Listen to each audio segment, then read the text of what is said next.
Did Chili DeCastro plan his temporary takedown on YouTube? Was it a publicity stunt to get viewers to move to Twitter? Or was he that stupid in his content choices? You decide. The angry vet promises swift retribution to both his enemies and the police, suspending veterans' charity services to focus on lawsuits on Veterans Day weekend.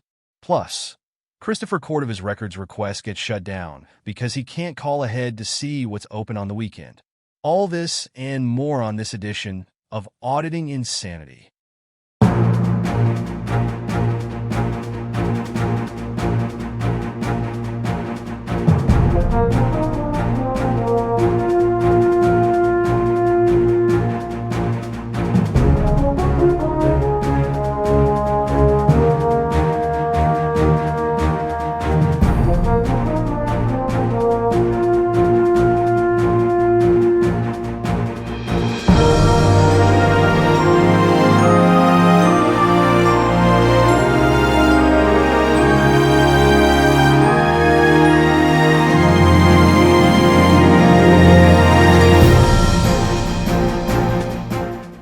Good afternoon, and welcome to another edition of the Auditing Insanity Newscast powered by ReallyCoolNews.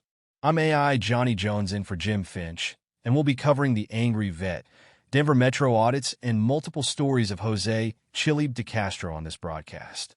We've got some changes in the air coming next week as we look ahead to the future.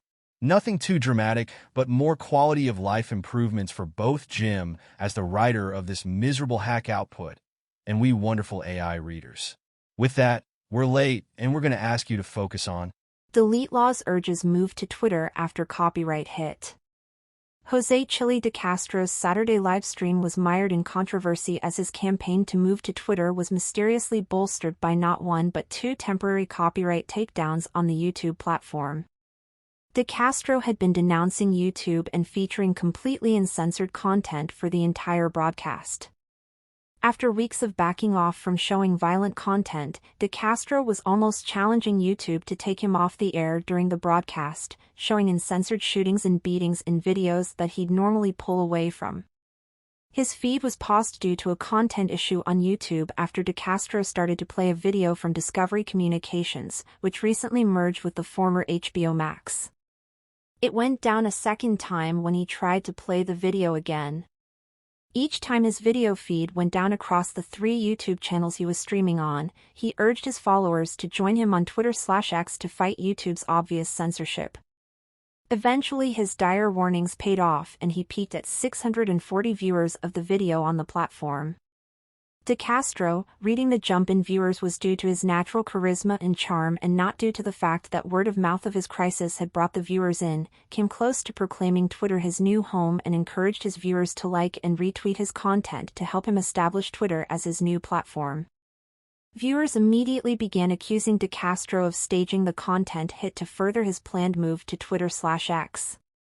They noted that Discovery Communications is notorious for protecting its copyright. The two pauses of his live stream for copyright usage came as an automated process, and at one point DeCastro acknowledged that the video he was about to play was from Discovery.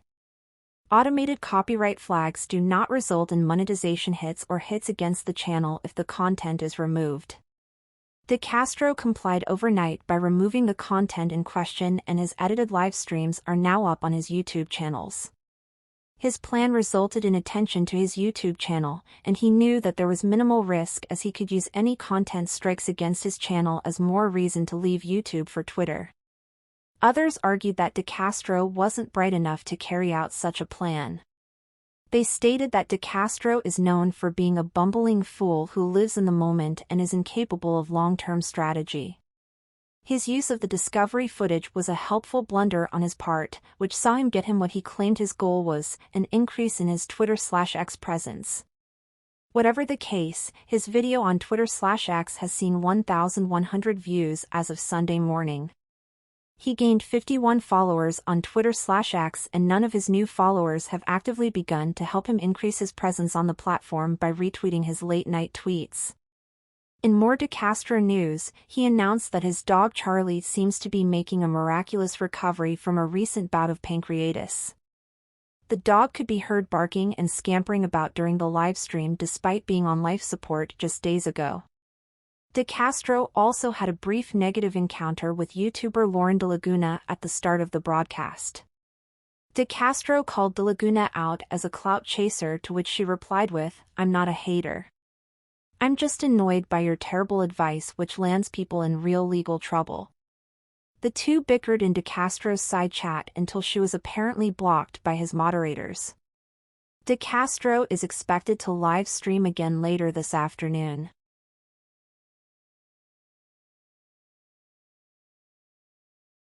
Denver Metro audits fails at jail records request. Christopher Denver Metro audits Cordiva live stream from the Jefferson County Jail in Golden, Colorado, on Saturday in a failed attempt to do a records request for footage of his time in the jail. Cordiva had previously served 16 days and 8 hours in the jail as a substitute for federal prison time as he was sentenced for crimes at a Denver area Social Security office in 2022. While originally sentenced to 15 days, he mysteriously served extra time as a supposed snafu by jail officials. As part of his sentencing, Cordiva will be on probation for 2 years. After previously stating that he'd simply self-revoke his probation, the YouTuber explained that he was feeling better about probation as he claimed his probation case manager accepted his First Amendment auditing as a real job and would not be requiring him to seek outside work. Cordiva reserved the right to self-revoke his probation at any time. However, if he felt that probation was being unfair or hindered his continuing presence in the auditing community. Saturday's unsuccessful visit to the jail was to seek out security footage containing Cordiva during his time at the jail. Cordiva had previously announced that he was putting together a documentary on his experience and would be seeking all the footage of himself along with all the employment records on the workers he encountered during his stay. The YouTuber was denied his records request on Saturday, as the records office is only open Monday through Friday.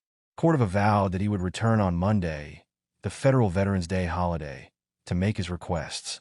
He then filled out his video by walking around the outside of the jail, giving a tour of what he could see from the outside of the building. Cordiva may have failed at the records request, but his efforts weren't in vain, however, as the attention brought by the live stream saw a new donation to his GoFundMe campaign of $50 on Saturday. This tied him for the overall win with our own ongoing expenses account, which also brought in $50 for the day. Long Island Audit's Support Freedom Stand Against Tyranny Together campaign came in third with a $10 take for Saturday. We still need your help. Despite the GoFundMe market being dead, this publication is funded by your donations along with what little we make from our YouTube channel per month. While we did achieve full monetization on YouTube, we still need help to get through monthly expenses and keeping the lights on to bring you the paper and the newscast each day. If you can afford it, please consider donating to the GoFundMe run by this very channel. All donations literally go to keeping the lights on, eating, and writing news stories to feature here and on ReallyCoolSite.org. If you can't afford to contribute, please watch the advertisements on our videos, like, share, subscribe, and comment. You can help by doing next to nothing, and we thank you in advance for pitching in.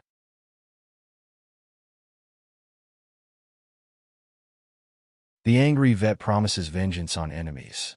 The angry vet's drive from South Carolina back to his home in Maryland on Sunday was captured on his live stream as he pledged vengeance on both his enemies and the police in Rock Hills, South Carolina. Telling a new version of his story of being jumped by multiple police officers last week while he was soliciting funds for his veterans organization, he added that after his post-attack live stream ended, he went to the hospital where he was diagnosed with a concussion.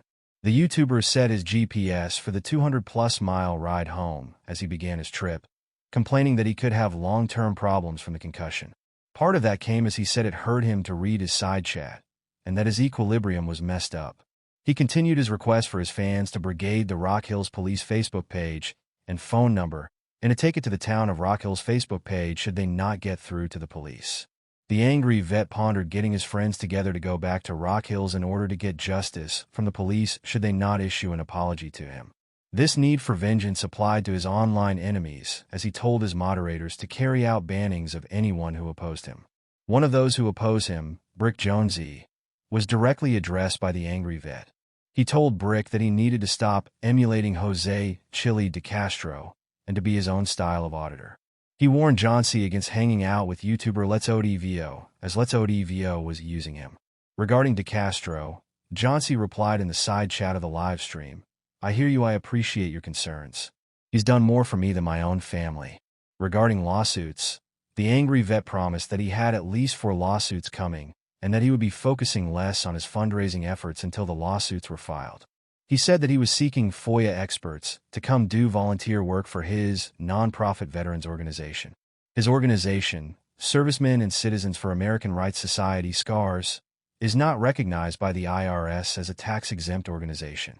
Accusations have been made by former members of the group, including auditor Annapolis Audit/Taco Terry, that the group's funding is illegitimate and illegal in nature. The angry vet again promised swift retribution against his enemies before ending his live stream for Saturday.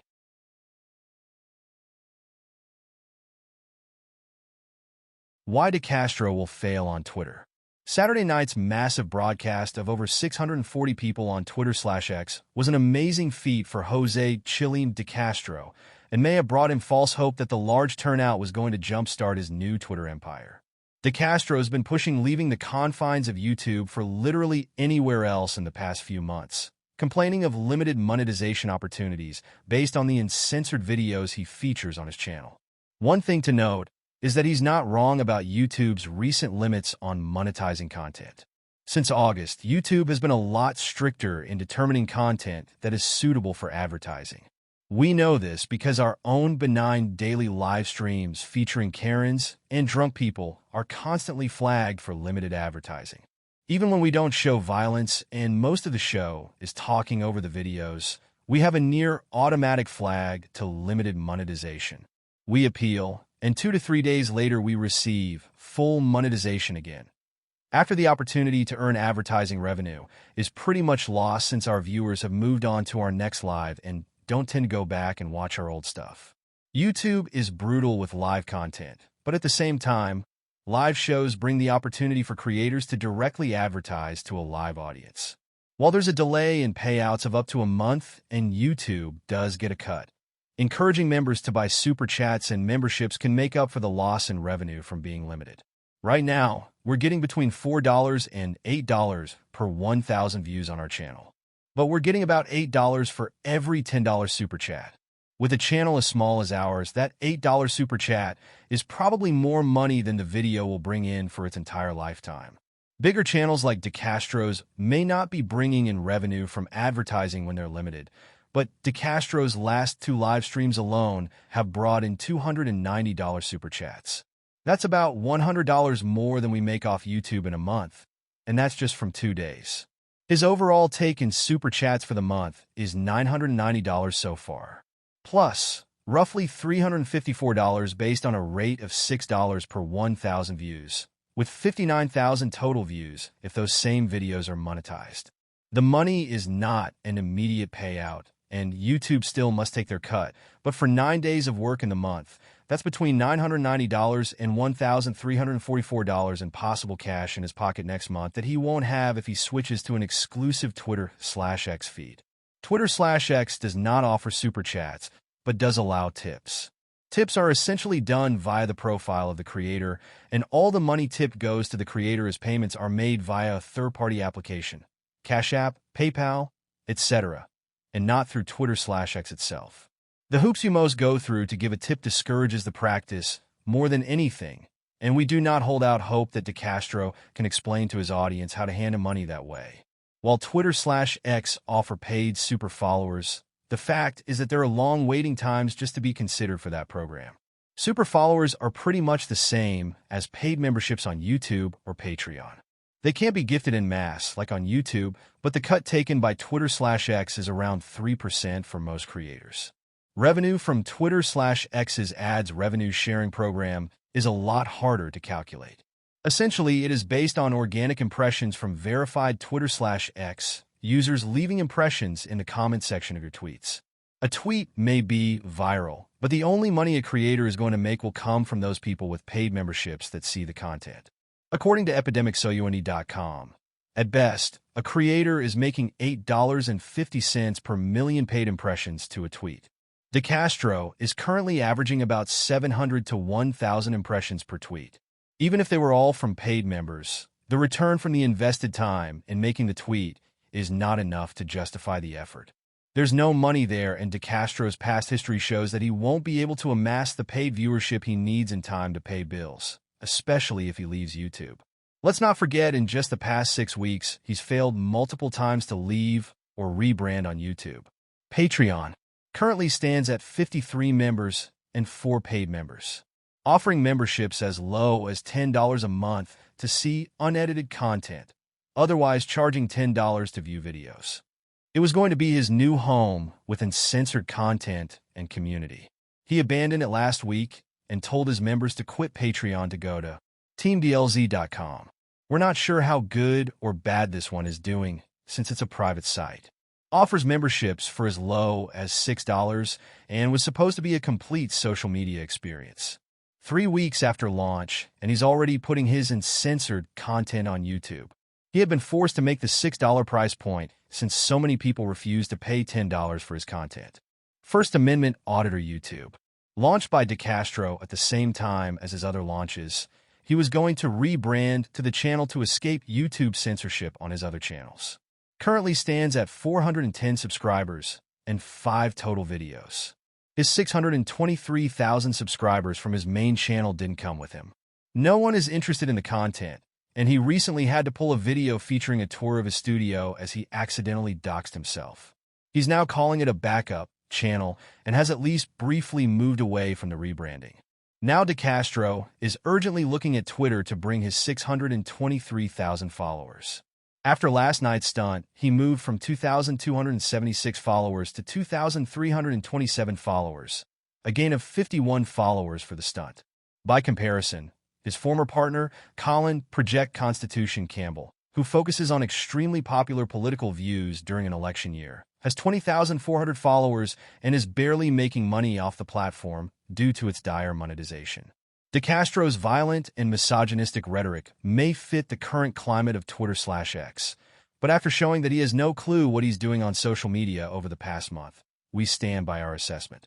His home is YouTube, like or not, and his expansion to Twitter/X will only drive him further into failure.